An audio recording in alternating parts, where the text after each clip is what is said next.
Doctor Archana तोंडे आज आपल्याला आयुर्वेदिक व पंचकर्माचा वापर करून तुम्ही हेल्दी प्रेग्नन्सी प्लॅन कसं करू शकता याबद्दल मार्गदर्शन करणार आहे. अच्छा, खरं म्हणजे खूप चांगलं काम तू करतेस या निमित्ताने. आयुर्वेदामध्ये तर गर्भसंस्कार म्हणून एक खासच एक टॉपिक आहे की ज्याद्वारे आपण बाळाच्या येण्याच्या पूर्वीपासून काही तयारी केली तर येणारं बाळ हे खूप हेल्दी, खूपच सक्षम एक चांगली पिढी तयार करू शकतो आपण जाणीवपूर्वक. तर त्याच्यामध्ये ना खरं म्हणजे आम्ही काय करत असतो तर अगदी एक बाळाचं प्लॅनिंगच्या म्हणजे करायचं आहे त्याच्या 1 वर्ष आधीपासून आपण काही तयारी करायला पाहिजे, आईने आणि बाबाने दोघी मिळून. तर मग बाळ कसं तयार होतं तर आईच्या शरीरात तयार होतं आणि बाबाच्या बीजातून तयार होतं, आई आणि बाबाच्या बीजातून तयार होतं. मग ज्या शरीरात ते तयार होतंय ते शरीरही आपण सक्षम करायला पाहिजे आणि ज्याच्या बीजातून ते होणार आहे तर दोघांची बीजाची पण शुद्धी झाली पाहिजे. आपण म्हणतो ना की शुद्ध बीजापोटी फळे रसाळ गोमटी, मग तसं त्या दोघा बीजांची शुद्धी अशी अपेक्षित आहे. आणि मग दोघांचंही वर्षभराचं असं वर्तन त्यांनी अशा पद्धतीने आपल्या स्वतःला घडवायचं आहे की आता ते आई बाबा बनण्यासाठी सक्षम होतील आणि मग त्यांनी पुढचं प्लॅनिंग तो दिवस ठरवायचा आहे किंवा तो महिना ठरवायचा आहे.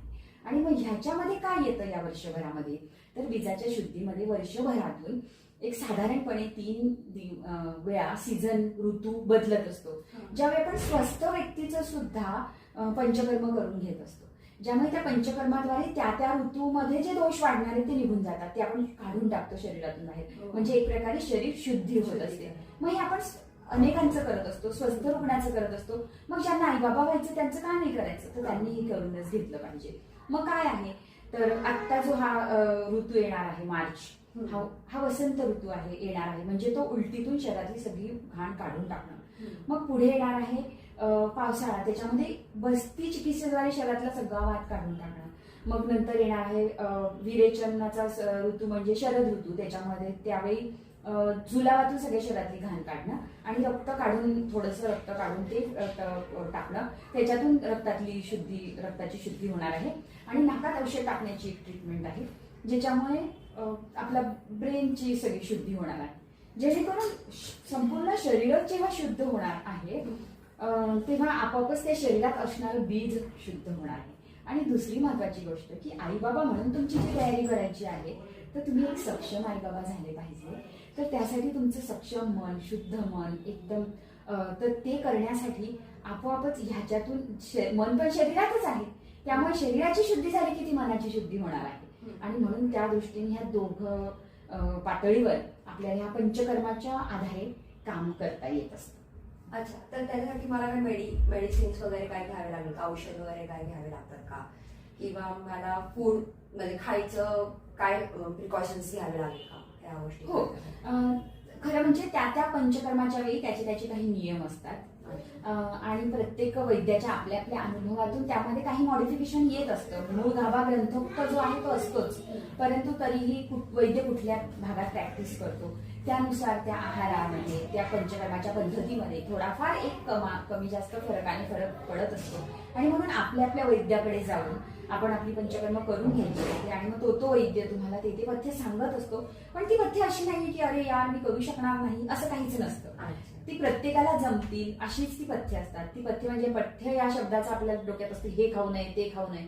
पथ्य हे खरं म्हणजे ज्या मार्गावरून तुम्ही चालायचं ते सुखकर असं. तर म्हणजे पथ्य म्हणजे उलट जे तुम्हाला चांगलं आहे ते तुम्हाला सांगितलं जातं. पथ्य या शब्दाचा आपण उलटा अर्थ घेत असतो. तर म्हणजे तुमच्यासाठी हितकर आहे ते तुम्हाला तेव्हा सांगितलं जातं. त्या ट्रीटमेंटसाठी त्या पंचकर्माच्या चिकित्सेसाठी जे आवश्यक आहे ते सगळं तुम्हाला समजावून दिलं जातं. ते इतकं कठीण नसतं की कोणी करू शकणार नाही. जेव्हा ते त्या व्यक्तीसाठी कठीण असेल तेव्हा वैद्यालाच ते कळेल की नाही या व्यक्तीला हे करू नये. तर त्यामुळे रुग्णाचं काम हे आहे फक्त की त्याने वैद्यावर विश्वास ठेवावा, वैद्यावर सगळं सोडून द्यावं आणि आपल्या स्वतःची काही माहिती जी आहे ती वैद्याला सांगितलीच पाहिजे. तर कुठलीही माहिती न लपवता आपल्या वैद्याला सांगितली पाहिजे, म्हणजे वैद्याच्या निदानामध्ये चूक होणार नाही, वैद्याच्या चिकित्सेमध्ये चूक होणार नाही. अशा पद्धतीने जर काम केलं तर घाबरण्याचं काहीच कारण नाही. पंचकर्म ही खूपच सुंदर अशी गोष्ट आहे. त्याला आयुर्वेदामध्ये ऋतुशोधन हा कन्सेप्ट आहे की तुम्ही आजारी नाही आहात तरी येऊन तुम्ही वर्षभरामध्ये हे पंचकर्म करून घेतलं तर तुम्ही आजारी पडणारच नाही. हो वा. आणि माझे जे पिरियड्स आहेत ते इनरेग्युलर आहेत, तर मग ते तर सगळे म्हणतात की पीसीओडी तर हे खूप प्रॉब्लेम्स आहेत आजकाल चालू. तर मला खूप भीती वाटते आणि मी ह्या फील्ड म्हणजे ह्या फेज मध्ये जाण्यासाठी मनापासून कसं तयार व्हायचं. म्हणजे खूप मोठी कन्सेप्ट आहे की एक मा बनणं किंवा आई होणं. तर त्यासाठी मला थोडंसं म्हणजे आता ही दोन गोष्टी तू एकत्र विचारल्यास की पीसीओडी हा जो तू विषय काढला, तर आता हल्ली हा खूप येतो आहे. हा जीवनशैलीशी निगडीत असा, लाईफस्टाईलशी रिलेटेड असा आजार आहे. आपली लाईफस्टाईल अशी होत चालली की बरोबर या आजारापर्यंत आपल्या मुली पोहोचता आहेत. तर ह्याच्यासाठी एक तो वैद्य त्याची त्या व्यक्तीची प्रकृती बघून त्यात कुठलं पंचकर्म आवश्यक आहे ते बघून केलं जातं आणि औषधांची काय गरज आहे ती केली जाते. आणि पीसीओडी बऱ्याच वेळा पीसीओडी असल्यामुळे प्रेग्नन्सी राहत नाही आणि काही वेळेला राहते पण तरी काही कॉम्प्लिकेशन त्यामध्ये येतात. तर त्यामुळे आधी त्याचं प्रत्येक वेळी असंच म्हणेन की हे सगळं पंचकर्म करून घेतलं, आपल्या वैद्याच्या सल्ल्याने तुम्ही सगळं करून घेतलं तर त्यात तुम्हाला काही अडचण येत नाही. दुसरा तू असा प्रश्न विचारला की मी मनाने कशी तयार होऊ, तर हेच मला म्हणायचं आहे की किमान वर्षभर आधी होणाऱ्या आईबाबांनी ही तयारी केली पाहिजे. कशी तयारी, तर जी आता मी पूर्वी सांगितलं की तुमची शारीरिक तयारी, मग तुम्ही पंचकर्म डॉक्टरांकडनं करून घेणार. दुसरं आहे तुम्ही व्यायाम केला पाहिजे. नियमित व्यायाम तुम्ही आईबाबांनी मिळून केला, तुमच्या दोघांची त्या एकत्र व्यायाम करण्याने बॉन्डिंग तयार होतात, तुमचं हसत खेळत एक नातं तयार होतं. आणि व्यायाम आवश्यकच आहे शरीरासाठी, तो नियमित केला जातो म्हणजे तुमचा फिटनेस खूप छान वाढतो तुम्ही नियमित व्यायाम केल्याने.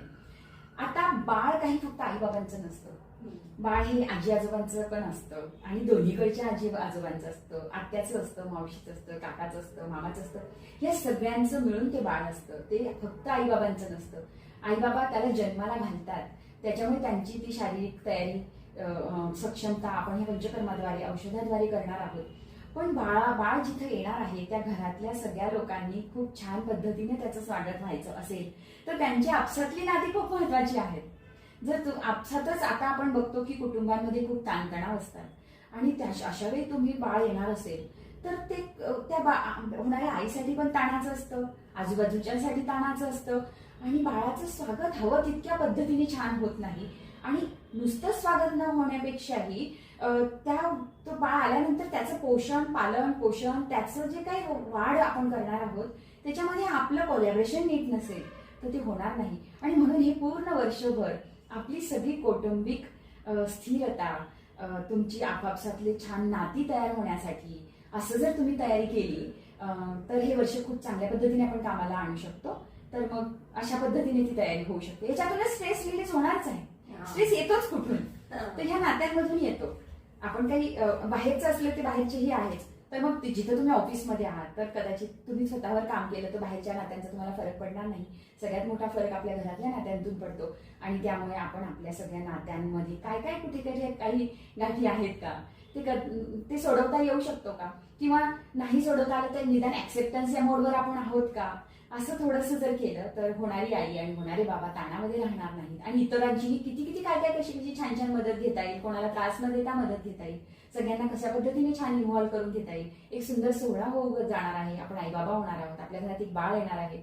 तर ह्या सगळ्यासाठी तुम्ही किती छान पद्धतीने सगळे मिळून काम करता याला खूप महत्व आहे आणि अशा पद्धतीने मग स्ट्रेस राहणार नाही असं मला. फक्त आयुर्वेदिक किंवा पंचकर्माने हे मतलब होऊ शकतं सॉल्व. हा, म्हणजे कुठल्याही औषधोपचाराने ते सॉल्वच होणार आहे. मेन गोष्ट आहे त्याच्यात सगळ्यात महत्वाची आहे तुमची लाईफस्टाईल. तुम्ही औषधं ॲलोपॅथीची घ्या किंवा आयुर्वेदाची घ्या. आता मी आयुर्वेदाची डॉक्टर आहे तर मी म्हणेन की आयुर्वेद जास्त चांगलं काम करतं असं मी म्हणेन. पण त्याच्या जोडीला तुम्ही कुठल्याही पॅथीची औषधं घेतलीत, तुमची लाईफस्टाईल जर तुम्ही सुधारणार नसाल, जी आवश्यक आहे जे बदल तुम्हाला करायचे ते करत नसाल तर कुठल्याही औषधाने फारसा फरक पडणारच नाहीये. मग आता तू म्हणशील की लाईफस्टाईल म्हणजे काय, तर ना आयुर्वेदामध्ये खूप सुंदर पद्धतीने दिनचर्या वर्णन केलेली आहे की तुम्ही सकाळी ब्राह्म मुहूर्तापूर्वी म्हणजे उजाडण्यापूर्वी उठलं पाहिजे. ही आयडियल वेळ दिलेली आहे. आता कोण उठतं, तर अशा पद्धतीने लवकर उठणं, उठल्यानंतर व्यायाम करणं, सगळ्या शरीराला तेल लावून आंघोळ करणं, त्याच्यानंतर नाश्ता वेळेत करणं, नंतर बरोबर वेळ बघून 3 ते 4 तासाचा गॅप देऊन दुपारचं जेवण करणं, पुन्हा रात्रीचं जेवण पूर्ण व्यवस्थित 4-5 तासाचा गॅप देऊन करणं, अजीर्ण होऊ न देणं, मध्ये मध्ये काही न खाणं, पण त्या सीझननुसार ते पौष्टिक पदार्थ खाणं, हे सगळं आयुर्वेदामध्ये दिनचर्या या भागात जे सांगितलंय ते जर तुम्ही केलं, त्याला म्हणतात आपण लाईफस्टाईल, आणि त्या लाईफस्टाईलमध्ये जर आता गडबड असेल तर ती दुरुस्त केली पाहिजे. रात्री जागरण हे कुठेच चांगलं नाहीये, कोणत्याच व्यक्तीसाठी चांगलं नाहीये. एखादा आजार असेल की त्याला आपण म्हणूयात की तू थोडं जागरण कर, पण असाही आजार फारसा दिसणार नाही आपल्याला. तर रात्री जागरण नकोच, दिवसा झोप नको, आणि मग दिवसा व्यवस्थित काम करतच तुमचा दिवस गेला पाहिजे. विश्रांती घेत आनंदाने काही चांगल्या चांगल्या कला जोपासत असा तुमचा दिवस गेला पाहिजे. आणि रात्री तुमची झोपण्यासाठी आहे तर ती झोपच झाली पाहिजे. तुम्ही रात्री टीव्ही बघणार, तुम्ही रात्री उशिरापर्यंत काही कामं करणार, तर त्याचा परिणाम तुमच्या आरोग्यावर होणार आहे. आणि मग हे पीसीओडी सारखे जे लाईफस्टाईल रिलेटेड आजार आहेत ते होत जातात. एवढेच काय, अगदी डायबिटीस आहे, कॅन्सर आहे, हेही जे काही आजार आहेत हे सगळे लाईफस्टाईल रिलेटेड जर आहे तर आपल्याला आपली जीवनशैली दुरुस्त करायलाच हवी. तर त्यातूनच आपल्याला हे मिळेल. त्यामुळे पॅथी कोणती हा काही मॅटर नाहीये. तुमची लाईफस्टाईल जर तुम्ही सुधारणार नसाल तर कुठलीच पॅथी तुम्हाला मदत करू शकणार नाही. Thank you so much. तुम्ही प्रेग्नन्सीच्या प्लॅन बद्दल खूप चांगलं सांगितलं. आता पण वर्षभर टाइम देणं हे खूप डिफिकल्ट नाही वाटत आहे का? कारण की खूप जणांचं पहिले तर मन तयार होत नाही की आपण हे प्लॅन करूया नाही करूया, माझं जॉब आहे, माझं काम आहे, तर हे सगळं पाहून त्यांना वर्षभर टाइम देणं हे एवढं नाही जमत. तर मिनिमम किती टाइम त्यांनी दिला पाहिजे? वर्षभर नसेल तर मिनिमम किती टाइम? आता तू खरं म्हणजे तू तुझ्या प्रश्नाचं उत्तर ना तुझ्या प्रश्नातच आहे. तुझं असं म्हणणं आहे की खूप जण उशिरा प्लॅनिंग करतात है ना, आणि मग त्यांना आता पुढे वेळ नाहीये. मी हेच म्हणेन की मग याच्याबद्दल मी तुला एक छान सांगते. आयुर्वेदामध्ये ना 4 पुरुषार्थ वर्णन केलेले आहेत की धर्म, अर्थ, काम आणि मोक्ष. तर हे 4 पुरुषार्थ काय आहे की धर्म म्हणजे आपली कर्तव्य, अर्थ म्हणजे आपण आपलं आर्थिक आपण उत्पन्न कमवलं पाहिजे आपल्या परिवारासाठी, काम म्हणजे आपल्या सगळ्या इच्छा, आणि मग आपल्याला सुख मिळणारे म्हणजे मोक्ष मिळणारे. तर होतं काय की या चालींचा बॅलन्स नसेल तर आपलं आरोग्य बिघडणार आहे. कोणी पैशाच्याच मागे धावलं म्हणजे तो फक्त अर्थ पुरुषार्थ करतो आहे, कोणी फक्त आपली कर्तव्यच करत राहतो आहे, तर तो आपल्या स्वतःच्या इच्छा नाही पूर्ण करत आहे, फक्त इतरांसाठी झटतोय, तर तो फक्त धर्म करतो आहे, कर्तव्य करतो. म्हणजे काय होतं, हे 4ही पुरुषार्थ एकमेकावरती जर हावी होत असते तुमचं आरोग्य बिघडणार आहे. आणि त्यामुळे जे तू म्हटली, तुझ्या प्रश्नाचं उत्तर असं आहे की उशिरा ठरवतात. तर हेच मला म्हणायचं की प्रत्येकाने ना कुठेतरी थांबून हा विचार केला पाहिजे की आपल्याला बाळ कधी व्हायला पाहिजे आहे, आणि होणार असेल तर ते वेळेत का नाही.